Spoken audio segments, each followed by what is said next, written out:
কর্মীদের আজ ছিল স্বামী স্ত্রীর মধ্যে কোনো একটা ব্যাপার নিয়ে ঝগড়া হয়েছিল।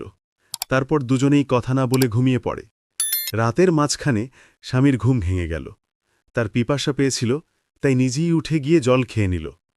হঠাৎ দেখল তার স্ত্রী রাগ ভরে তার দিকে তাকিয়ে আছে। স্ত্রী বলল, আপনি নিজে জল খেলেন কেন? স্বামী একটু অহংকার ভরে বলল, আমার হাত পা ঠিক আছে, আমি নিজেই খেতে পারি, কারোর ওপর নির্ভর করতে হবে না। স্ত্রী কাছে এসে তার জামার কলার ধরে বলল, ঝগড়া আমাদের নিজের জায়গায়, কিন্তু আমি আমার অধিকার কখনো হারাতে দেব না। আপনাকে জল দিতে গিয়ে যে আনন্দ পাই সেটা আপনি বুঝবেন না।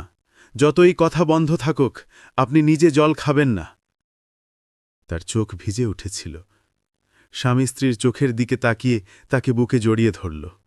মুহূর্তেই ঝগড়া মিটে গেল। 10 বছর পর এক রাতে স্বামী আবার পিপাসায় ঘুম ভাঙল, কিন্তু এবার স্ত্রী আর নেই। দেয়ালে ঝোলানো তার ছবিটার দিকে তাকিয়ে চোখ ভরে এলো। মনে পড়ল স্ত্রীর সেই কথা, মোহব্বত কখনো মরে না। চোখ দিয়ে জল গড়িয়ে পড়ল।